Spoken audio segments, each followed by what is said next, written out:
صلوات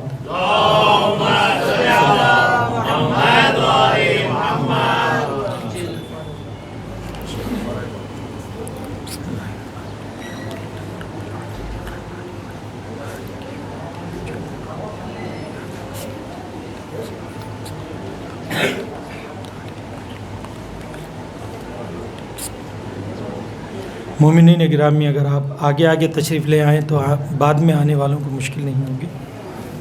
محمد و آل محمد بآواز بلند صلوات۔ اللہم صلی علی محمد۔ اعوذ باللہ من الشیطان الرجیم، بسم اللہ الرحمن الرحیم، الحمد للہ رب العالمین، الصلاة والسلام على اشرف الانبیاء والمرسلین، سیدنا و نبینا ابی القاسم المصطفیٰ محمد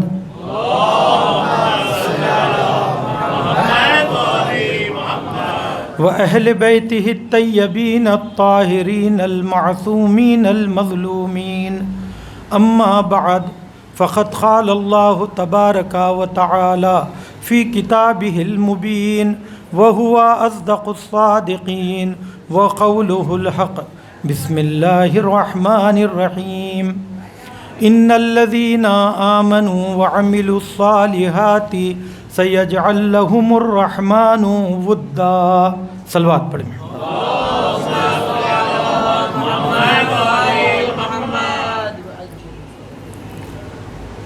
عزیزان گرامی،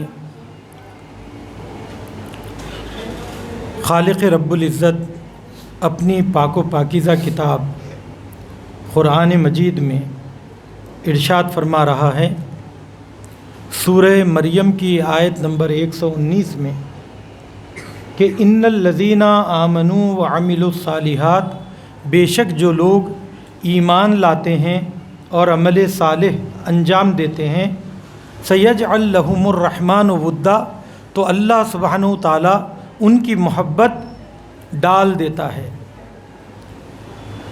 اب یہاں پر یہ آیے کریمہ کا ظاہری ترجمہ تھا۔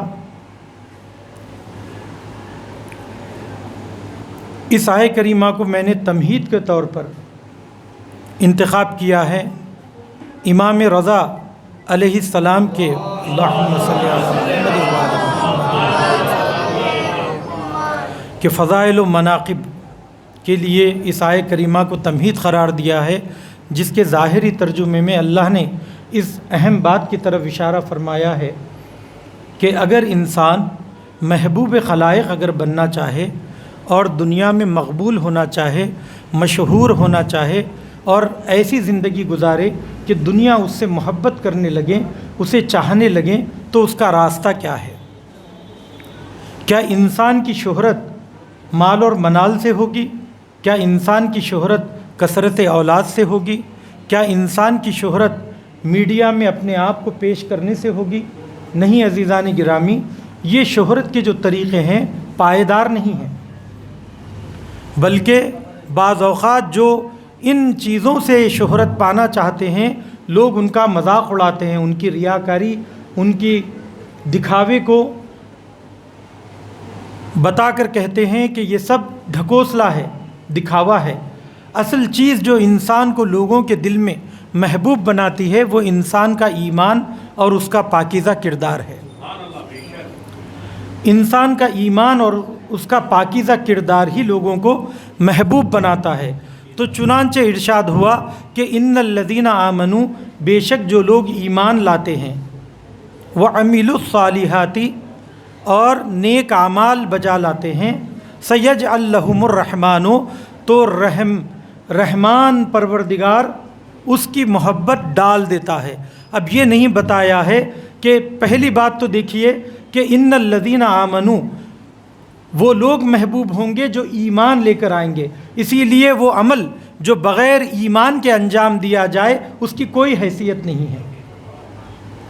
یا یہ کہا کہ ان الذین آمنوا وعملوا الصالحات، وہ ایمان کے دعوے جس کے اندر عمل نہ ہو اس کی بھی کوئی حیثیت نہیں ہے، کوئی اہمیت نہیں ہے۔ اسی لیے ایمان عمل کے ساتھ ہے اور عمل ایمان کے ساتھ ہے۔ اور ایمان کس چیز پر لانا ہے؟ اللہ کی ذات پر ایمان لانا ہے، رسول کی ذات پر ایمان لانا ہے، علی مرتضیٰ کی ولایت پر ایمان لانا ہے، 12 ائمہ علیہم السلام کی امامت پر ایمان لانا ہے، قیامت کے اوپر ایمان لانا ہے، اللہ کی عدالت کے اوپر ایمان لانا ہے۔ تو انسان کو سب سے پہلے اپنے ایمان کو مضبوط کرنا ہوگا، اور ایمان کو مضبوط کرنے کے ساتھ ساتھ اسے عمل انجام دینا ہوگا، اللہ کی مرضی کے مطابق زندگی گزارنی ہوگی۔ تو اس کے نتیجے میں اللہ سبحانہ و تعالیٰ ان صاحبان ایمان کو، ان صاحبان عمل کو کون سا تحفہ دیتا ہے، کیا چیز عطا کرتا ہے؟ وہ در حقیقت انعام کے طور پر اپنے چاہنے والے بندوں کو اور اپنے خالص بندوں کو اور عمل کرنے والے بندوں کو شہرت عطا کرتا ہے، محبت عطا کرتا ہے، الفت عطا کرتا ہے، لوگوں کے دلوں میں ان کی محبت کو جگاتا ہے۔ تو عزیزان گرامی، بڑی عجیب بات ہے کہ جب یہ آیے کریمہ نازل ہوئی تو یہ آیے کریمہ مولائے متقیان کی شان میں نازل ہوئی، لیکن اس آیے کریمہ کا مفہوم عام ہے۔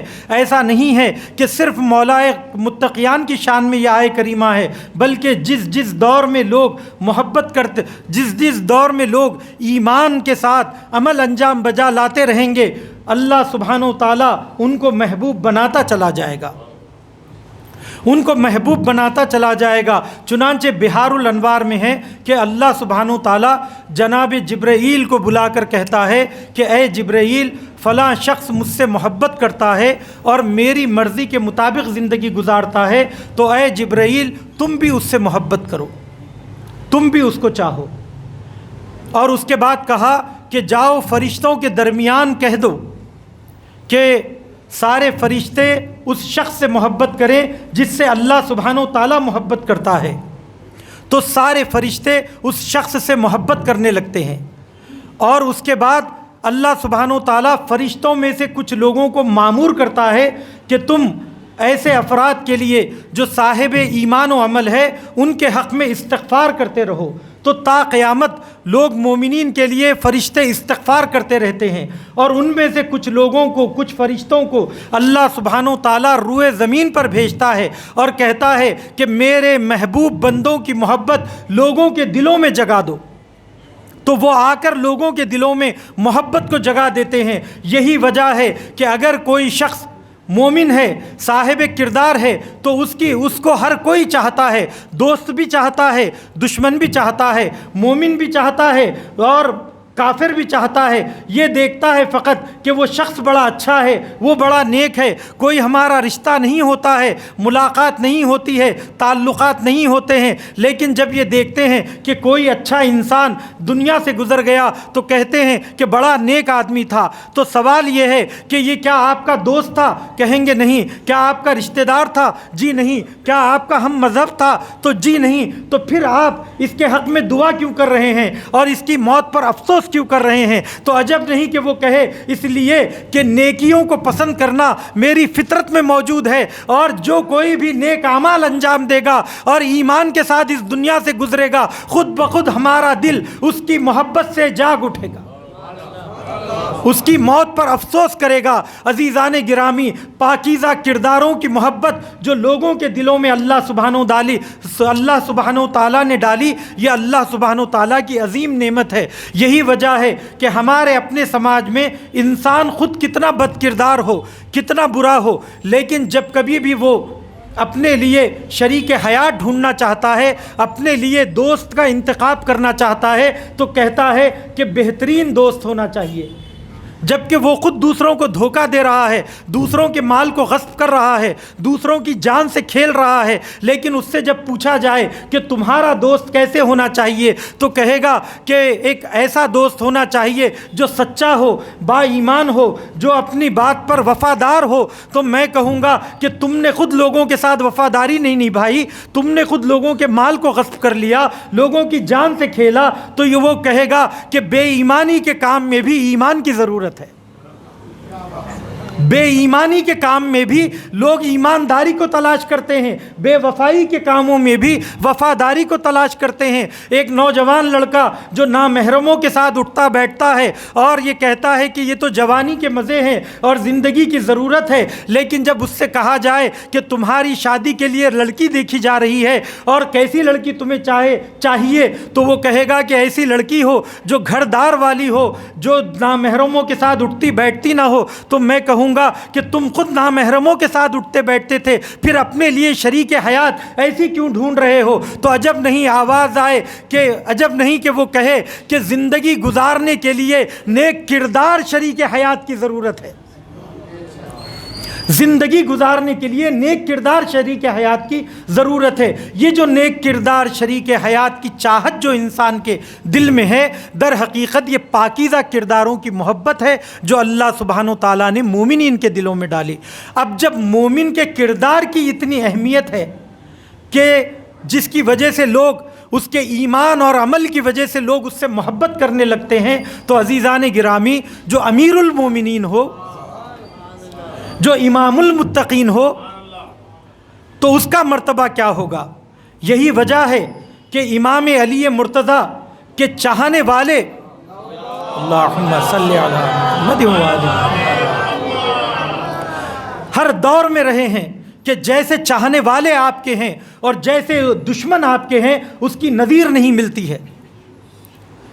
اور جو حضرت علی علیہ السلام کا حقیقی چاہنے والا ہوگا، اس کے بارے میں خود مولا فرماتے ہیں، لو ضربت علی خیشوم المومن بسیفی ھذا، اگر میں اپنے چاہنے والے مومن کے چہرے پر قبضہ شمشیر سے مار کر کہوں کہ تم مجھ سے دشمنی کر، تو وہ دشمنی نہیں کرے گا، اور منافق کے اوپر نعمتیں اڑیل دوں دنیا کی اور اس سے کہوں کہ مجھ سے محبت کر، تو وہ مجھ سے محبت نہیں کرے گا۔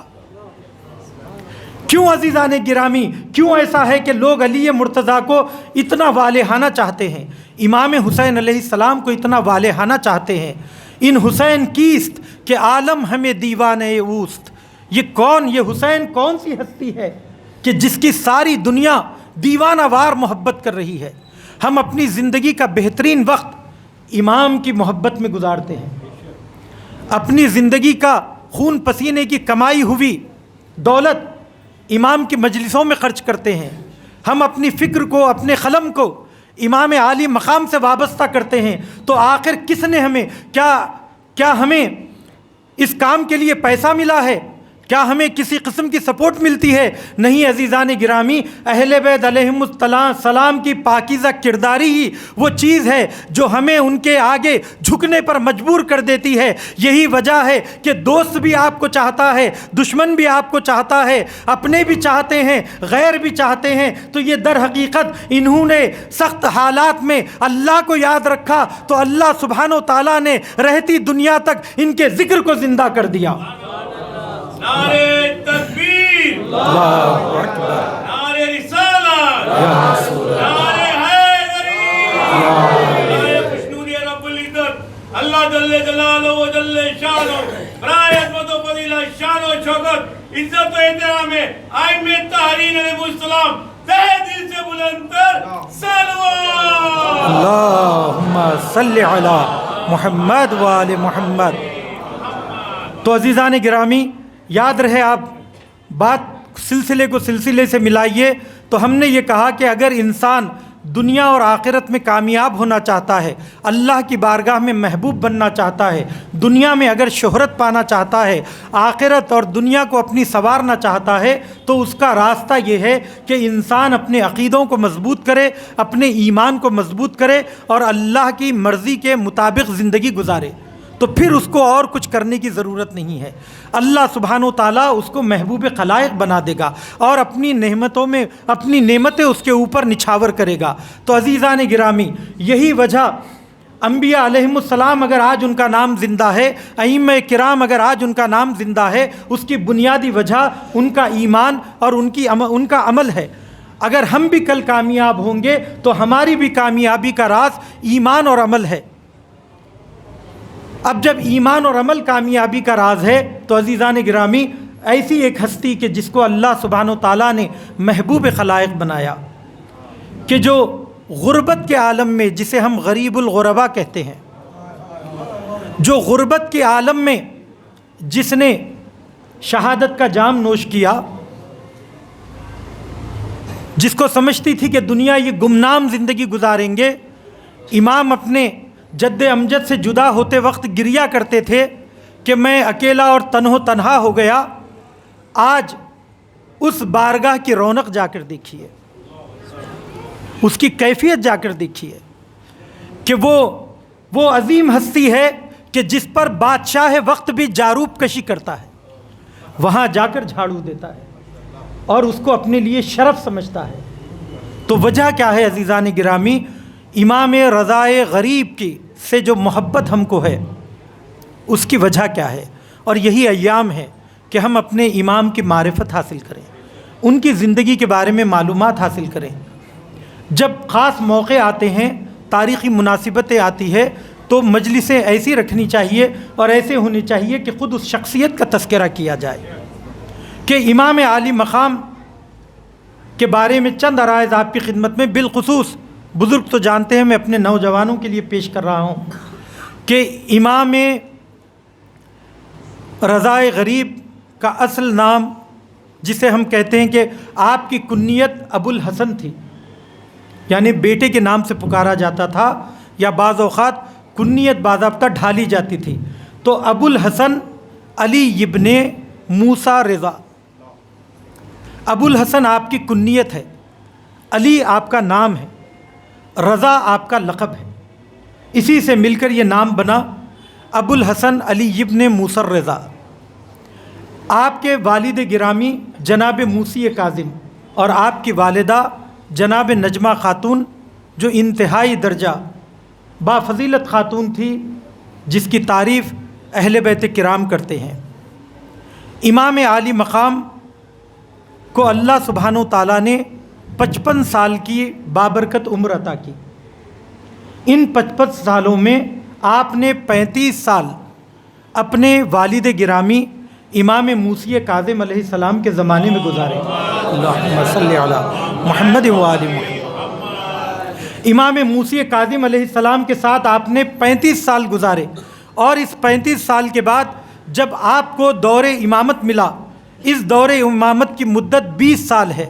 اس 20 سال میں 10 سال آپ نے ہارون کی حکومت میں اپنے دور امامت کو گزارا، اور 5 سال محمد امین کی حکومت میں، اور 5 سال اس کے بھائی مامون الرشید کی حکومت میں۔ اور مامون الرشید کی حکومت میں آپ کو شہادت نصیب ہوئی۔ اب عزیزان گرامی، ائمہ علیہم السلام کی زندگی عام طور پر جب ایک امام زندہ ہو تو اس دور میں امام کے حالات دنیا کے سامنے نہیں آتے ہیں، اسی لیے امام رضا علیہ السلام کے 35 سال کے حالات تاریخ میں مکمل طریقے سے ہمارے درمیان نہیں ہیں۔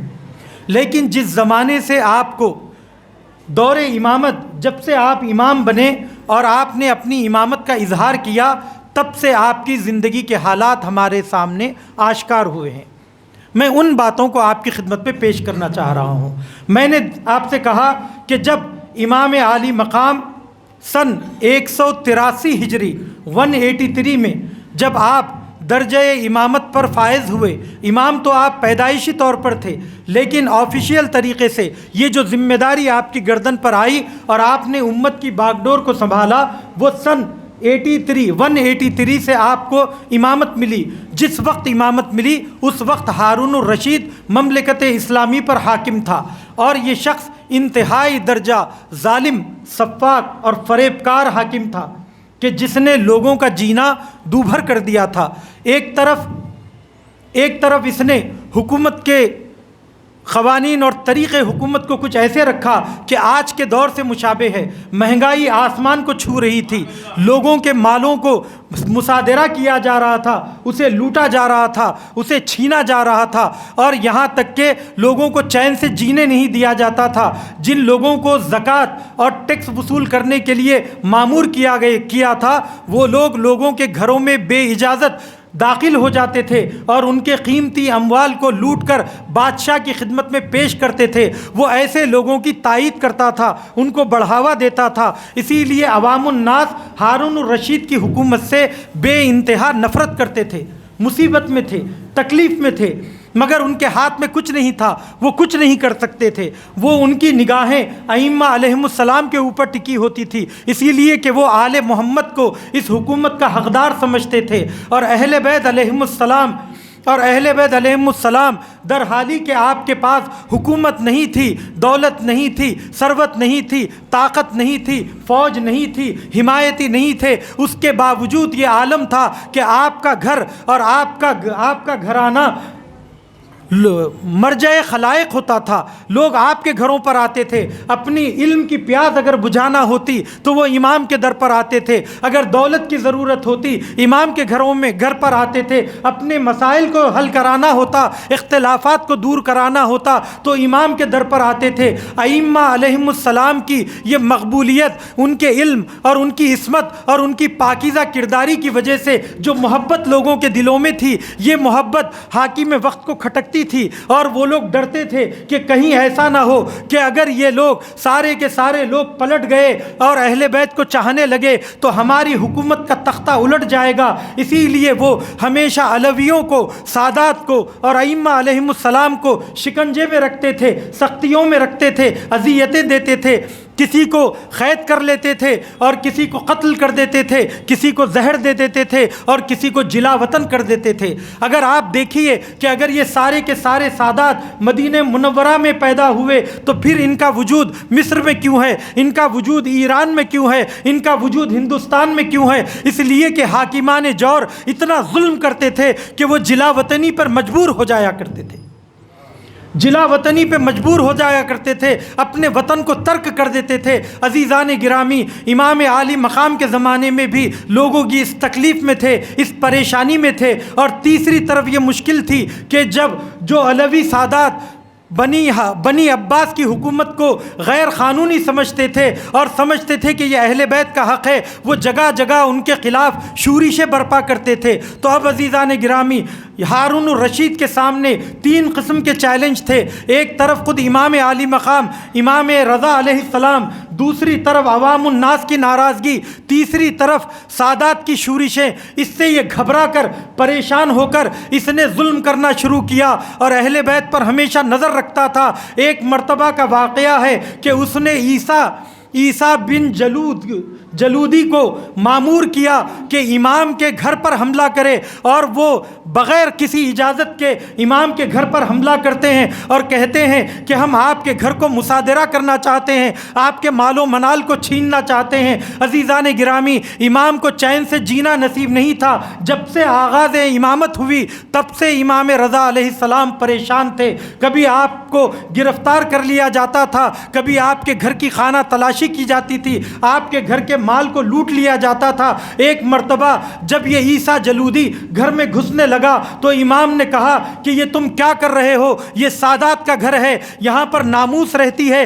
کیا تمہیں اس کا پاس و لحاظ نہیں ہے؟ تو عزیزان گرامی، کہا کہ ہم کو اس گھر کے زیورات چاہیے، قیمتی اشیاء چاہیے، یہاں تک کہ وہ زیورات چاہیے جو بیویاں پہنی ہوئی ہیں۔ تو ایک مرتبہ امام کہتے ہیں کہ رکو، اگر تمہیں زیورات ہی چاہیے تو میں تمہیں لا کر دیتا ہوں، ہمارے گھرانے کی توہین مت کرنا، ہمیں تکلیف نہ پہنچانا۔ امام گھر میں جاتے ہیں اور بیویوں سے کہتے ہیں، ساری بیویاں اپنے زیورات کو اتار کر دے دیتی ہیں۔ عزیزان گرامی، ربط مصائب تو نہیں ہے، لیکن میں پھر بھی کہوں گا کہ مولا آپ موجود ہیں، بے نفس نفیس، اور اپنے اہل خانہ کی حفاظت کر رہے ہیں۔ ہائے رے مظلوم امام سید سجاد علیہ السلام، کہ آپ کے آنکھوں کے سامنے بیویوں کی ردائیں چھینی گئیں، آپ کے گوشوارے چھینے گئے، لیکن امام کا یہ حال تھا، ہاتھوں میں ہتھکڑی، پاؤں میں بیڑیاں اور گلے میں خاردار توق۔ یہ تکلیف کیا کم تکلیف ہے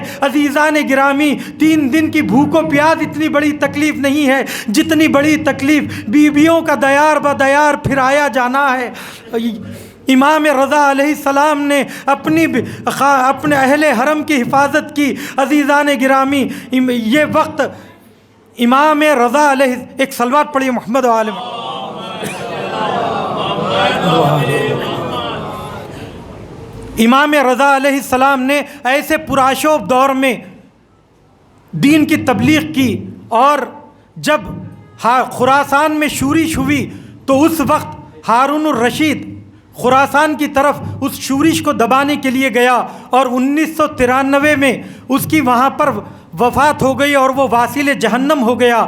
اس کے بعد بنی مامون میں اور محمد امین میں آپس میں خانہ جنگی شروع ہوئی، وہ آپس میں لڑنے لگے۔ اس موقعیت کا فائدہ اٹھا کر امام رضا علیہ السلام نے اپنی امامت کا اعلان کیا، اور آپ نے لوگوں کے دین، لوگوں کی ہدایت کا بھی انتظام کیا، اور ساتھ ہی ساتھ لوگوں کے مسائل کو بھی حل کیا۔ چنانچہ آپ فرماتے ہیں کہ میرا یہ شیوا تھا کہ میں روز رات میں گھوڑے پر سوار ہو کر نکلتا تھا، اور میرے ہاتھ، میرے کاندھے پر بوجھ ہوتا تھا، میں لوگوں کے درمیان رزق اور روٹی تقسیم کیا کرتا تھا، ان کی مالی مدد کیا کرتا تھا۔ امام کی یہ کیفیت تھی کہ جب کبھی بھی کسی کی مدد کرتے تھے تو پنہانی مدد کرتے تھے، خفیہ طریقے سے مدد کرتے تھے، اور اگر کوئی در پر آ جاتا تھا، اگر کوئی گھر پر آ جاتا تھا تو ایک مرتبہ ایک شخص آیا، اس نے آ کر کہا کہ مولا میں حج کے سفر کے لیے نکلا تھا مگر میں نادار ہو چکا ہوں، اگر آپ میری مدد فرما دیں اور میرے لیے کچھ مالیہ فراہم کر دیں تو میں آپ کا ممنون رہوں گا، میں وطن جانے کے بعد آئیے اس پیسے کو آپ کی جانب سے صدقہ دے دوں گا۔ تو ایک مرتبہ امام نے کہا کہ رکو، آپ اندر گئے اور جا کر 20,000 درہم کی تھیلی آپ لے کر آئے، اور لانے کے بعد پردے کو کھینچا اور پردے کے پیچھے سے آپ نے اس شخص کو یہ پیسے دیے۔ تو لوگوں نے کہا کہ مولا جب اس نے آپ کے سامنے آ کر سوال کیا اور آپ نے اس کے سوال کو سنا تو آپ اس کے سامنے ہی وہ تھیلی اس کو دیکھ سکتے تھے، تو آپ نے کہا کہ میں نہیں چاہتا کہ اس کے چہرے پر مانگنے کی ذلت کے آثار نمودار ہو۔ تو امام کی یہ کیفیت تھی کہ امام کو پسند نہیں تھا کہ کسی کو ذلیل ہوتا ہوا دیکھیں، کسی کو کمتر ہوتا ہوا دیکھیں، آپ نے ان کی مدد کی۔ اور یہی نہیں، آپ یہ فرماتے ہیں کہ میرا روز یہ طریقہ تھا کہ میں مسجد النبوی میں آ کر بیٹھتا تھا اور لوگوں کی ہدایت کرتا تھا اور لوگوں کے سوالات کے جواب دیتا تھا۔ چنانچہ ایک صحابی کہتے ہیں کہ میں ہر روز امام کے ساتھ بیٹھتا تھا اور جو سوالات لوگ پوچھتے تھے ان سوالات کو جمع کرتا تھا اور ان کے جوابات لکھتا تھا، تو امام عالی مقام سے تقریباً 18,000 سوالات کیے گئے۔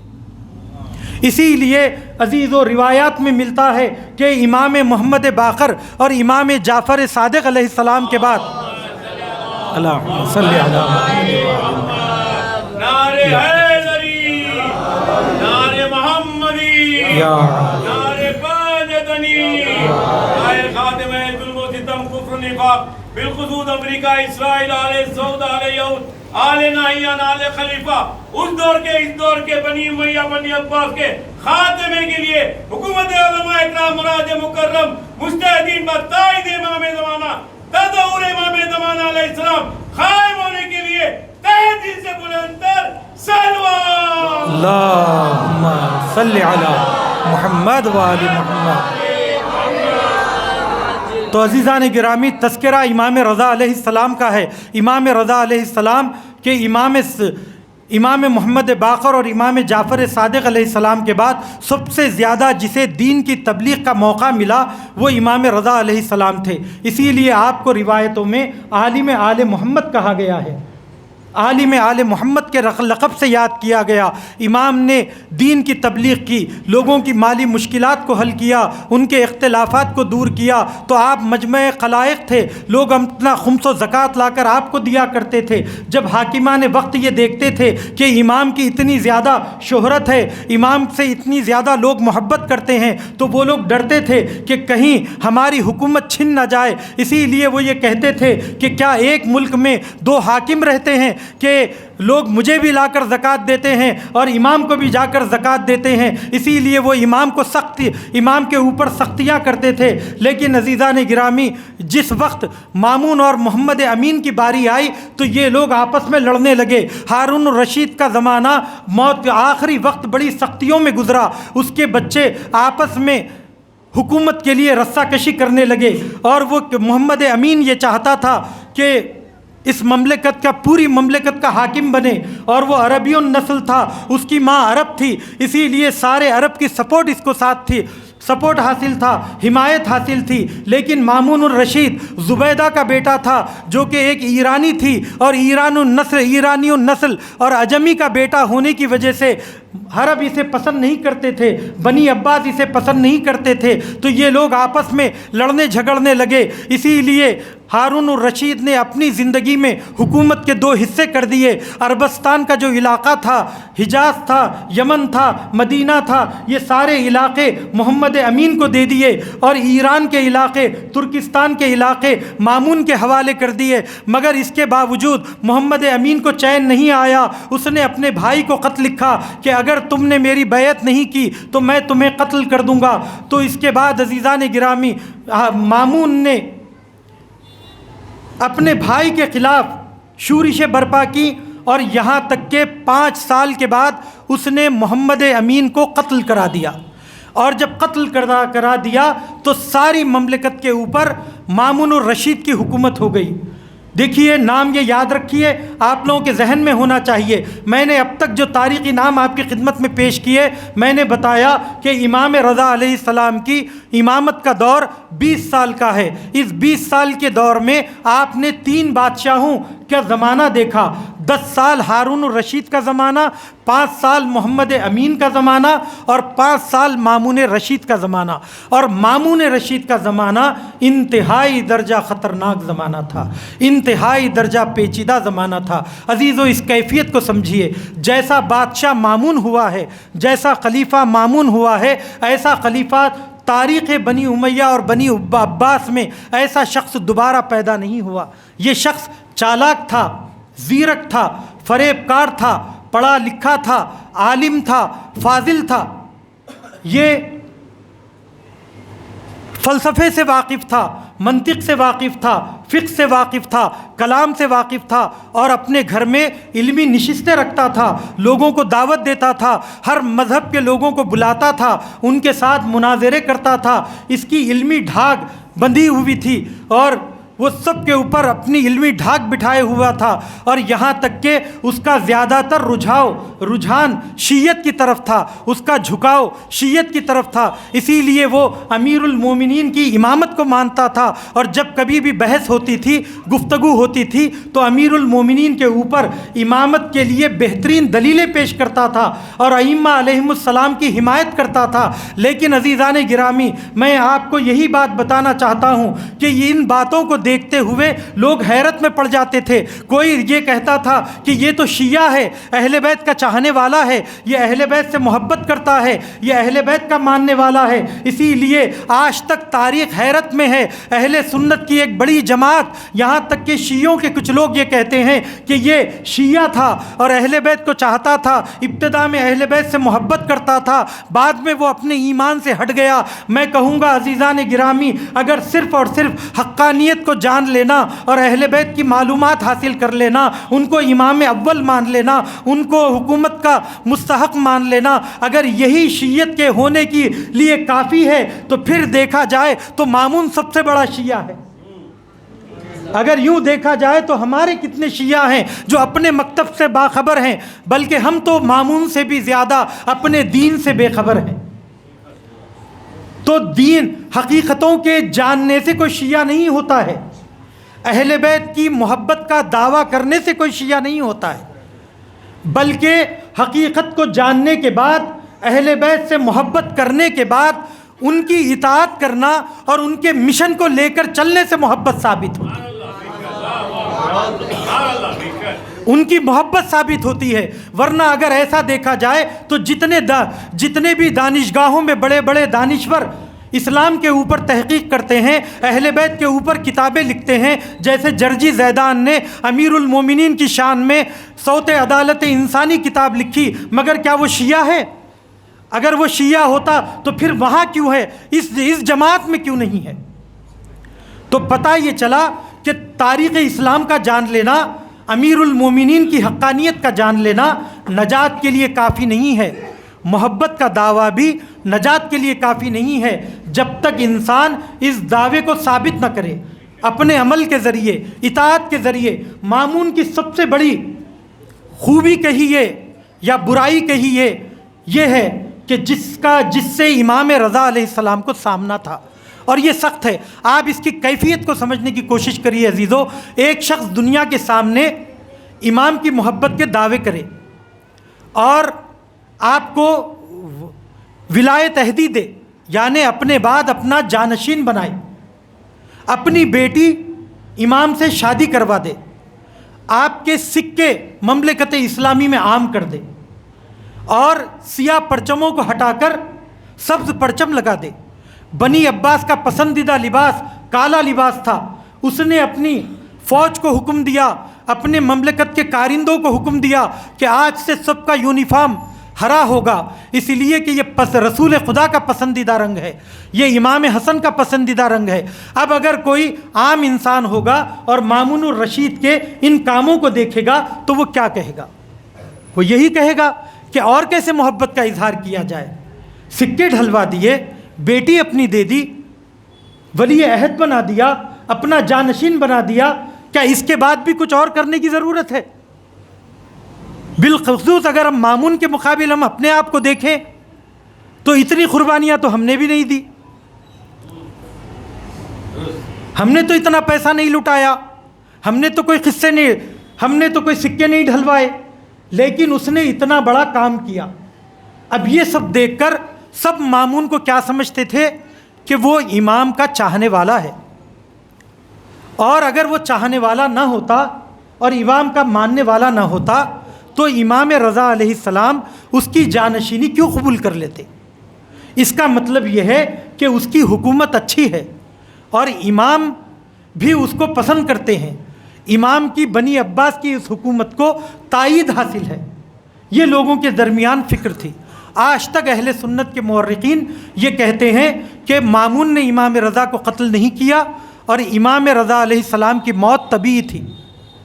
آج تک تو وہ کہتے ہیں کہ اگر وہ اتنا برا تھا تو پھر امام نے شادی کیوں کی؟ اگر وہ اتنا برا تھا تو امام نے اس کی جانشینی قبول کیوں کی؟ بعض شیعہ کو یہ شک تھا کہ ہم جس کے لیے قربانیاں دے رہے ہیں ہم تو قید کی زندگی گزار رہے ہیں اور امام نے جا کر اس سے ہاتھ ملا لیا۔ تو مامون الرشید نے کیا کیا؟ اپنے اس عمل سے امام کو بدنام کرنے کی کوشش کیا۔ اور بعض علوی سادات میں یہ ہوا کہ جب مامون ہمارے ساتھ ہے اور ہمارے امام کا سپورٹ کر رہا ہے تو ہم بھلا اس کی مخالفت کیوں کریں؟ تو لوگ اس کی تائید میں آ گئے، تو اس نے امام کو اپنا ولی عہد بنا کر دشمنوں کو اپنا دوست بنا لیا۔ ایک ہی تیر سے اس نے کتنے نشانے چلائے اور کتنے فائدے اٹھائے۔ جو علوی سادات مخالف تھے ان کے گوشے نرم ہو گئے، اور جن کے دل میں گوشے نرم نہیں ہوئے وہ امام کے حق میں بدبین ہو گئے، وہ امام کے حق میں بدبین ہو گئے۔ اس نے اس طریقے سے امام کو کسنے کی کوشش کی، لیکن امام ہوتا ہے، امام کی حکمت ہوتی ہے۔ آپ بتائیے کہ اگر کوئی عام انسان ہوتا تو ایسے ماحول میں کیا کرتا؟ امام کے لیے یہ ولایت عہدی گلے کی ہڈی بن گئی۔ اگر آپ انکار کرتے ہیں تو جان سے جاتے ہیں، اور اگر مدینے میں مارے جاتے ہیں تو آپ کا خون ناحق برباد ہوتا ہے اور مامون الرشید کے اوپر کوئی الزام نہیں آتا۔ اگر آپ ولایت عہدی کو قبول کر لیتے ہیں تو شیعہ ناراض ہو جاتے ہیں، تاریخ کی ڈگر بدل جاتی ہے۔ تو ایسی صورت میں امام کرے تو کیا کریں؟ یہ بڑی مصیبت ہے۔ اور آپ عزیزان گرامی غور فرمائیے کہ بنی عباس نے ایسی روش انتخاب کی کہ ایک طرف سادات کو مارتے تھے، دوسری طرف امام کا احترام کرتے تھے، اور اتنے جاسوس پھیلا دیے تھے کہ کوئی سادات کے جنازے میں شریک نہیں ہوتا تھا کہ کہیں حکومت وقت کی نظر میں نہ آ جائے۔ جیسے آج کل ہم نے ماحول بنایا ہوا ہے، ایک بیان اگر میڈیا میں اسلام اور مسلمانوں کے خلاف یا موجودہ ظلم کے خلاف آواز بلند کر دی تو ہم کو میڈیا کا خوف رہتا ہے کہ یہ ہمیں دیش دروہی کا الزام نہ لگا دیں، ہم کو کہیں اور منسوب نہ کر دیں۔ یا ہمارے اپنے شہر میں ایسی گھٹن کی زندگی مومنین گزار رہے ہیں کہ دل سے بعض لوگوں کو اچھا مانتے ہیں، نیک مانتے ہیں، بہتر مانتے ہیں، لیکن گھبرائے ہوئے ہیں، چونکہ ماحول ایسا بنا ہوا ہے، گروپ بندیاں ایسی بنی ہوئی ہیں کہ آپ فلاں کی اگر مجلس میں شریک ہو گئے تو آپ اس شخص کے فرد شمار کیے جاتے ہیں۔ تو ایسی کیفیت اور ایسے ماحول کو اس نے کریٹ کیا تھا، بنایا ہوا تھا۔ ایک مسخرہ اگر دنیا سے چلا جاتا تو قاضی القضات اس کے جنازے میں شریک ہو جاتا، لیکن اگر سادات مر جاتا تو ان کا جنازہ زمین پر پڑا رہتا، کوئی تشییع جنازہ کے لیے نہیں آتا۔ کیا آپ نے نہیں سنا کہ امام موسی کاظم علیہ السلام کا جنازہ بغداد کے پل پر پڑا رہا اور کوئی آپ کے ساتھ آپ کے جنازے کو اٹھانے والا نہیں تھا؟ تو عزیزان گرامی، ایسے گھٹن کے ماحول میں امام نے کیسی تکلیف بھری زندگی گزاری۔ ہم صرف اور صرف مسموم کھجوروں کو تکلیف سمجھتے ہیں؟ جی نہیں، یہ بار بار دربار میں بلا کر توہین کیا جانا، امام کو متہم کرنا اور اپنے غلط کاموں کو امام کی طرف منسوب کرنا، یہ امام کے لیے سخت تھا۔ اسی لیے جب امام عالی مقام کو رجا ابن ضحاک کی سرکردگی میں ایک لشکر کو بھیج کر، ایک فوج کو بھیج کر مدینے سے زبردستی امام کو بلایا گیا تو امام عالی مقام پریشان ہو گئے۔ ایک مرتبہ آپ نے انکار کیا کہ میں نہیں آؤں گا، تو انہوں نے کہا کہ اگر آپ ہمارے ساتھ نہیں چلے تو آپ کو یہیں پر قتل کر دیا جائے گا۔ جب امام نے یہ دیکھا، عجب نہیں کوئی یہ کہے کہ یہ امام حسین علیہ السلام کی طرح آپ مقابل میں کیوں کھڑے نہیں ہو گئے، آپ شہید کیوں نہیں ہو گئے؟ تو عزیزان گرامی، امام حسین نے جو جنگ لڑی وہ کھلے میدان میں تھی، لیکن امام رضا علیہ السلام کی جو جنگ تھی وہ مدینہ منورہ میں تھی۔ اگر امام یہاں پر شہید ہو جاتے تو پھر حاکم کے اوپر قتل کا الزام نہیں آتا، اسی لیے امام نے جانا منظور کر لیا۔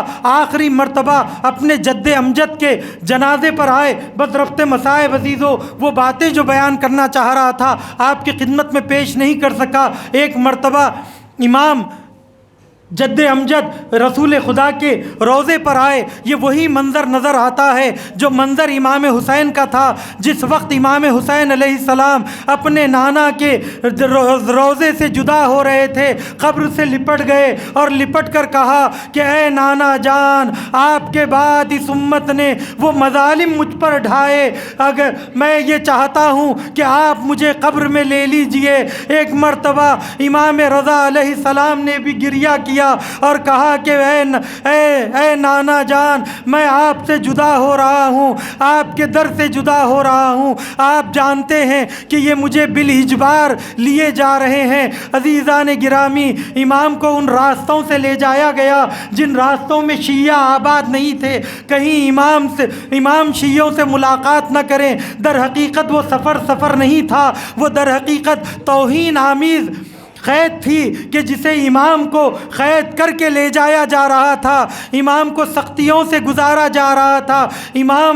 امام اس راستے سے نہیں آئے جو کوفہ اور قم سے آتا ہے، بلکہ آپ بصرے کے راستے سے آئے، اہواز کے راستے سے آئے، سرخس کے راستے سے آئے، اور یہاں تک کہ آپ مرو میں پہنچے، خراسان میں پہنچے۔ عزیزان گرامی، بس بات کو ختم کر رہا ہوں کہ جس وقت آپ مرو میں پہنچے تو وہاں پر ایک حدیث سلسلۃ الذہب کا بڑا واقعہ ہے، اسے بھی ترک کر رہا ہوں۔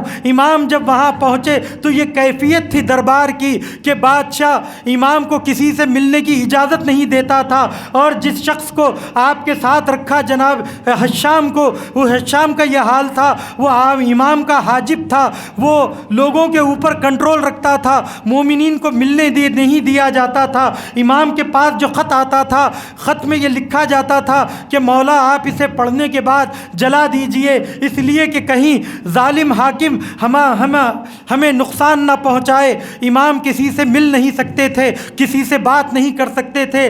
ایک مرتبہ بظاہر اس نے ولی عہد بنایا، ایک مرتبہ بنی عباس نے کہا کہ بنی عباس کے ہوتے ہوئے تم نے امام رضا علیہ السلام کو اپنا جانشین کیوں بنایا؟ تو اس نے یہ کہا کہ امام مدینے میں اپنی تبلیغ کر رہے تھے، کہیں کل کے دن میرے لیے خطرہ نہ بنے، اسی لیے میں نے امام کو قید کر لیا اور اپنی نظروں کے سامنے رکھا تاکہ امام میرے خلاف کوئی شورش نہ کر سکیں۔ تو عزیزان گرامی، وہ گھٹن کی زندگی تھی، وہ تکلیف کی زندگی تھی۔ جب کبھی بھی امام جمعے کے دن نماز پڑھ کے واپس آتے تھے تو موت کی دعا کرتے تھے اور کہتے تھے کہ اے پروردگار، ایسی حالت سے بہتر ہے کہ مجھے موت دے دے۔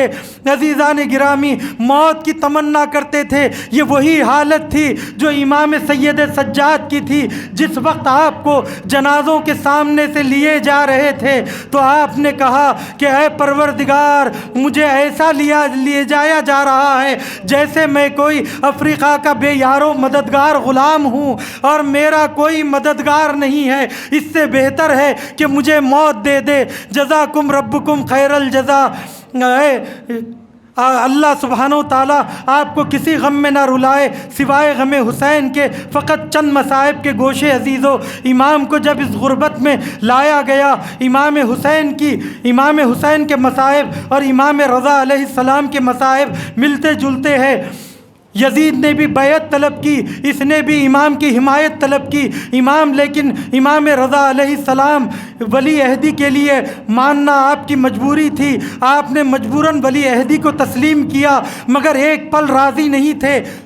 امام کو تکلیف دی جاتی تھی، اذیت دی جاتی تھی۔ وہ یہ چاہتا تھا کہ کبھی امام کو نماز کے لیے بھیجے، لیکن جب دیکھتا تھا کہ لوگ آپ کے چاہنے والے ہیں تو نماز کو بھیجنے سے روک دیتا تھا۔ امام سے کہتا تھا کہ آپ خطبہ ارشاد فرمائیے، مناظرے میں تشریف لائیے تاکہ امام کو زیر کرے، لیکن جب امام مناظرے میں کامیاب ہوتے تھے تو وہ اور جلنے لگتا تھا، امام کو تکلیف دینے لگتا تھا۔ یہاں تک کہ یہ کیفیت ہے کہ بعض روایتوں میں یہ لکھا ہے کہ تانے کسے جاتے تھے، غذا تک تکلیف مشکل سے دی جاتی تھی، اور امام کو نہ معلوم بند دروازوں میں کس قسم کی اذیت دی جاتی تھی کہ امام مجبور ہوتے تھے کہ اے پروردگار مجھے موت دے دے۔ ایک طرف اپنے رشتہ داروں سے دوری، 4 سال کی غربت، اور اس غربت میں یہ کیفیت امام کا یہ حالت تھی کہ ہر پل امام گریا کرتے تھے، اللہ کی عبادت میں مشغول تھے۔ لیکن عزیزو، ایک وقت وہ آیا کہ جب امام کو مامون نے بلایا، اور بلا کر جب یہ دیکھا کہ میں جو حربہ استعمال کر رہا ہوں میرے خلاف جا رہا ہے، تو اس نے امام کو قتل کرنے کی ٹھان لی۔ اور ایک مرتبہ رات میں بلایا تو امام جب اپنے بیت الشرف سے نکلے تو ابا سلط سے کہا کہ اے ابا سلط، میں مامون کے دربار میں جا رہا ہوں، لیکن جب میں واپس آؤں اور تم میرے سر پر عبا دیکھو تو مجھ سے کچھ بات مت کرنا، مجھے میرے حجرے میں جانے دینا۔ امام مامون کے پاس آئے، مامون نے آپ کا استقبال کیا اور آپ کو اپنے پاس بٹھایا، اور گفتگو کے بعد اس نے امام کو کھجوریں پیش کی۔ اسے معلوم تھا کہ امام کو کھجور بہت پسند ہے۔ ایک مرتبہ امام نے ایک کھجور کھایا، وہ کھجور مسموم تھا، اس میں زہر بھرا ہوا تھا۔ امام نے منع کیا، مگر جب اس کا اصرار بڑھا، ایک مرتبہ جیسے ہی امام نے 3 کھجور کھائے، آپ کی حالت خراب ہونے لگی، متغیر ہونے لگی۔ امام زہر کا اثر اتنا شدید تھا کہ امام وہیں پر تڑپنے لگے، امام رخصت ہونے لگے۔ تو مامون نے کہا کہ مولا کہاں چلے، آقا کہاں چلے؟ تو آپ نے کہا کہ تو مجھے جہاں بھیجنا چاہتا تھا میں وہیں جا رہا ہوں۔ عزیزان گرامی، امام کو یہ غم تھا کہ میں غربت کے حالت میں اس دنیا سے جا رہا ہوں، میرا کوئی یاور و مددگار نہیں۔ اب مامون کے دربار سے نکلے، اپنے سر پر عبا ڈالی اور بیت الشرف کی طرف بڑھے۔ ابا سلط نے سمجھ لیا، کوئی گفتگو نہیں کی، اور امام حجرے میں چلے گئے اور کہا کہ اے ابا سلط، جب تک میں آواز نہ دوں تم کمرے میں مت آنا۔ امام راز و نیاز میں تھے، تڑپ رہے تھے، یقیناً امام حسن کی تکلیف کو یاد کر رہے ہوں گے، امام حسین کے تڑپنے کو یاد کر رہے ہوں گے، لیکن میں کہوں گا مولا آپ یقیناً تڑپ رہے ہیں، آپ کو تکلیف ہے، لیکن آپ کا جنازہ تو محفوظ ہے، آپ آپ کے لاشے کو پامال سمے اسپا تو نہیں کیا گیا، آپ کو گھوڑوں کے ٹاپوں سے کچلا تو نہیں گیا، لیکن ہائے رے امام حسین، کربلا کے میدان میں بے یار و مددگار، تپتی زمین پر آپ کا لاشا پڑا ہوا ہے، ظالم آپ کو گھوڑوں کے ٹاپوں سے کچل رہا ہے، اور جناب زینب فریاد کر رہی ہے جزاکم ربکم خیر الجزا۔ فقط عزیزو ایک منظر اور آپ کی زحمت تمام، جس گھر میں کسی کا انتقال ہو جاتا ہے تو اس گھر میں ایک ویرانی سی چھا جاتی ہے، لوگ گریہ کرتے ہیں، روتے ہیں، اور اسلام نے حکم دیا ہے اگر کوئی کسی کے گھر میں مر جائے تو 3 دن تک اس کا خیال رکھو، ان کے گھر پانی پہنچایا کرو، کھانا پہنچایا کرو، انہیں تسلی دیا کرو، ان کا خیال رکھا کرو۔ لیکن ہائے رے کربلا والے، جس گھر سے ایک نہیں 72 جنازے اٹھے، اور بیویوں کی یہ کیفیت تھی کہ اپنے وارثوں کو یاد کر کے رو رہی ہیں، جناب سکینہ عباس کو پکار رہی ہیں، علی اکبر کو پکار رہی ہیں، اپنے بابا حسین کو پکار رہی ہیں۔ ایسے وقت میں جناب زینب نے دیکھا کہ گھوڑے قیام حسینی کی طرف بڑھ رہے ہیں، خیموں کو جلایا گیا، چادروں کو چھینا گیا، گوشواروں کو چھینا گیا، اور جناب سکینہ کے کان زخمی ہوئے۔ ایک مرتبہ بیویوں نے یہ تکلیف برداشت کی، اور یہ تکلیف یہیں نہیں رکی، دیار بدیار بے پردہ پھرایا گیا۔